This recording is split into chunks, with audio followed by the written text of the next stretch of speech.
will talk about most of the work we do in Work Package 10 about advanced technology for interaction and collaboration.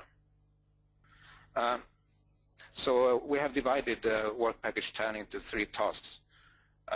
One is the holographic table, the not-to-stop display. So that's my responsibility mostly here. That's my specialty. We have 2 other tasks, which is about network transport and protocols, and also requirements for interaction with holographic and autostereoscopic displays. So in the first task, we have last year demonstrated that we could do a 4-sided viewing on the holographic table, and we also have a 2-sided prototype working here at KTH that can be used. So I'll go to the next slide. The members of Work Package 10 is in this slide, and what I'm talking about today has been developed between us all together. So it's not only work that has been done here at KTH, it's a presentation of the whole work package. If you attended the General Assembly in Stuttgart, maybe you heard my presentation about the holographic display. And there I mostly talked about well, the hardware capabilities of display, how it works in a hardware way. I didn't say so much about the software. So I can mention it very quickly here. What we're currently using is a system based on Java and Java 3D. And we use the VRML file format. This has been working for a long time, and we are a little bit abandoning this system now. But we have released it under GPL license, so anyone else that is working with a holographic display like this can use this software. And so we hope that will be beneficial for us when we do joint development now in this project, for example. The software system uses a server and client architecture. And that came about from the beginning because we couldn't use so many projectors to each graphics card in those days. So we have to use many computers instead to be able to use many projectors at the same time. So each computer is connected to the next or to a server with a TCP or UDP network. And maybe this architecture can be used now when we try to do collaboration with the holographic table. And we can maybe use the same setup for making connection to a remote site instead of locally that we did before. This system is working now with a multi-view display, but there's more work needed because we haven't been able to do calibration and so on perfectly yet, and there's no real collaboration specialty function developed yet, so we have to look into that more. But we also have started the development of a new API for the holographic table. It's in quite early stages right now. It's based on C++, and right now we have a loader for X3D files, for example. And for example, we have started to do an implementation of step loader. It's in very early stages. It's a quite, how do you say, big format, so it's a lot of things to do there. And the reason is that, well, step is very used in the mechanical industry and for CAD/CAM, for example, and there doesn't seem to be many solutions for step viewers nowadays, so that's another way we can use maybe this software also for other viewers, not only for the holographic display, we hope. Okay, so I won't say so much more about the holographic display, but go more into what we will do in this year in Work Package 10. So these are the 3 tasks that we have defined in Work Package 10. The holographic technology that I told you about already. And the second task is create an interoperability environment among distributed platforms, which has Poznan as the responsible partner. And there's the third one is create technologies for collaborative communication and interaction between network holographic table displays. It's a little bit, it's not completely defined where is the border between these two last tasks. So we'll sort of mix them up a little bit in the presentation. For the first part, task 2 then, some work has been done already. We have many analysis of available software for networks and codecs has been done, and also there's been an investigation of the state of the art for compression standards protocols, and we have found out what are the capabilities of the partners involved in Work Package 10, so we know what we have to work with. There's been some work looking into rendering applications and about video streaming. These are not the KTH specialities, but I think Poznan and Essex and Barcelona is working a lot with this one. So also the task number 3, which is mixed up a little bit with task 2. We had a workshop here in Stockholm last June in 2012, and at that time we came up with 2 scenarios that we want to work towards. One is a pure visualization scenario, and the second one is a more advanced scenario where you have co-joint work between designers. Maybe we have looked more into production engineering situation. So I will present these scenarios in more detail now. We have also presented this in our deliverable 10.3 that came out last year. So you can read it there if you want. For the first scenario, we have a more simple sort of visualization task to do.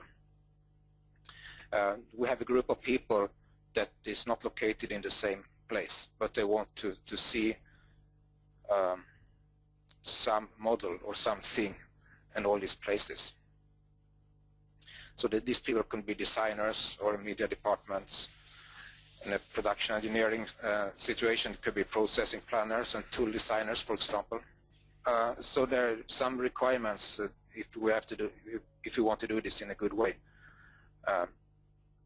We want to be sure that we see the model in the same way, so we know what our colleagues in another place is seeing, so we don't get misunderstanding in that way. So for example, we have to synchronize the accuracy of the detail of the model, the size, the color, which viewpoints are being seen, and also so we have same view of the object if that is what you want. So normally in this case we work with one common model that is maybe located on the server somewhere, and we have to, from this model, select the relevant information for all the different viewpoints. So that doesn't necessarily have to be the same information for all the users. So other requirements is we should have a possibility for everybody to see the model from the same viewpoint, as I said, and also some simple manipulations, like for example do annotations to the model or do highlighting of features in the model during the work, or maybe some other easy change like adding tolerances, which is a little bit similar to annotations. Not necessarily add more models or change the shape. That's a more advanced situation, but in this case just those simple things. And maybe some simple movement like animation or sequence in development could be made visible also. What model would be shown in each place is then a little bit depending on who is using it. For example, in the media department, maybe you would like to have a rendered image with high quality, and this image necessarily doesn't have to be rendered in that location, but can be rendered somewhere else and sent through over a video connection. Other people maybe want to use lower resolution models or lower levels of detail, but still nice looking images, and some people are more interested in details of the model, like for example designers and process planners want to have other kind of information than the media department wants. So the working scenarios we have been talking about here is on this slide, and it could be that well, product designers need to have some support from other locations, for example experts in material, industrial design, or process planning, and want to provide them with a model and just the features that they need in those places. Maybe we don't need more than, for example, 4 locations. Yeah, so the common environment can do something like visualizing required dimensions and tolerances of the geometry. But as I said, different people maybe want to have different level of detail, and one person maybe want to have some information that is not needed at another place. Okay, so we also sketched on a more elaborate scenario, and we took start off in the product engineering field, since some of our partners are specialized in this field. So this is called collaboration, communication, and interaction. So it's a co-joint design and manufacturing preparation scenario. In this case, a number of people is together and well, manipulating models from various perspectives. And in this case, they probably want to change models. They want to change models they created themselves, and perhaps do annotations and change models that are created by other people as well. So the example of how this could work is that a product designer, a process planner, and a tool designer get together in the development process, and they need to create a process plan for a certain product.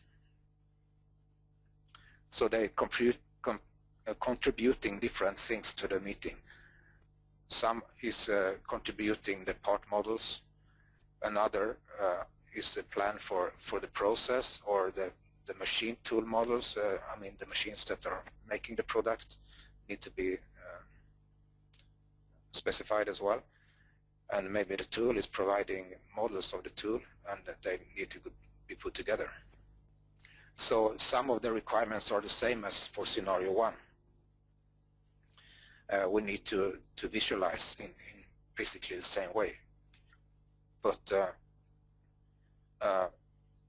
we have more advanced requirement in this case, because we need perhaps to put together models from different sites into one visualization system at the same time. And we have to add the process plans, the models of the tools, the machine tool models. We could also add other advanced functionalities. For example, to save what is happening in the discussion, we call this the engineering rationale. That is, we can follow the decision process and after go back and check what happened here. And this is supported by a good versioning system that will be could manage all the different models and the version of the models that will be developed in the environment. As before, we want to be able to do bookmarking and annotations. And security is important because the stakeholders here often work with secret information, like a new product or something like that. So we need internal security. That means that we only want to show other people in the group what they really need to see and what we want to show them. And also the whole session should be safe from involvement from outside, so people shouldn't be able to go in and check what's happening there. There's some requirements for the software platforms. It would be nice to use existing 3D and CAD/CAM applications, and also step viewers, as I said, seems rare, but it would be nice to be used them as well. And we want to be able to interact with the models, of course, with the generic inputs like mouse, keyboards, and probably haptic devices. And it could be that the users are using different operating systems like Linux, Windows, or Mac. And it would be good if they can cooperate. And there's about management of data movement, which is then crucial how this is done. Well, if you have models saved in one place, how should we work with the manipulations? If only one partner can maybe manipulate, or can many people change the model at the same time? And logging of user connection and actions, that's of course is important if we want to check what the rationale of the process was. Yeah, so if we want to use, for example, different operating systems, we need to have some sort of virtualization of the process, so that we can run virtual operating systems. And that has to be good, of course, so we have good 3D acceleration and also good remote access. And we still want to have a good security management, so outside people can't reach the session, and that our data is good protected.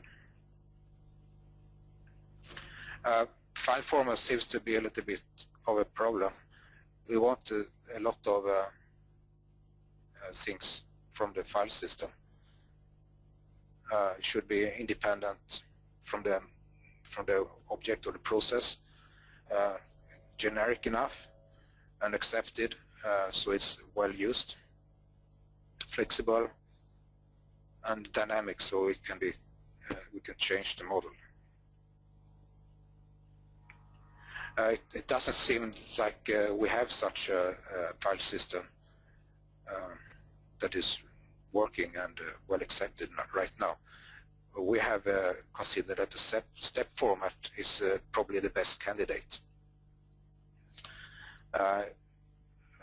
Because it's very flexible, and we can actually probably do most things we want with some extension of the step format.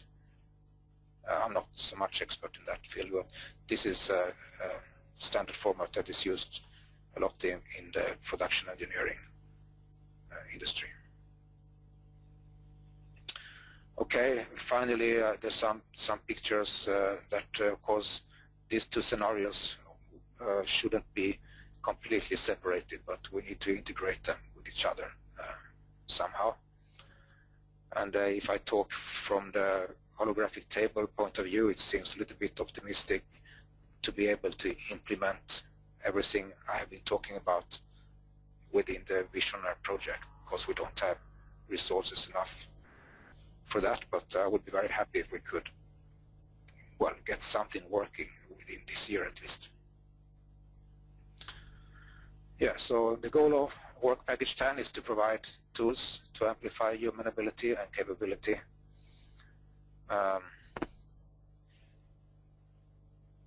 So the summary of what we did last year. We have demonstrated a multi-view capability of the same hollow table. So now we turn more to the software part of this hollow table project. We have a curved tile display evaluation report that was mostly from the University of Kaiserslautern, I think. So you can study that if you're interested. We had a deliverable about the functional requirements, software formats, and network capabilities for remote collaboration. This is the base for much of what I've been talking about now.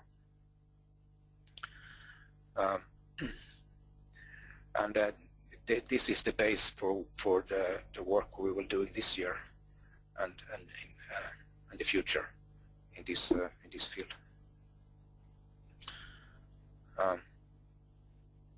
Yeah, so we have an ongoing work now to tie everything together and try to connect holographic displays and other displays and make them work together. So we need to integrate this into realistic test situations, working methods, and collaboration approaches. So and adapt the software applications for testing.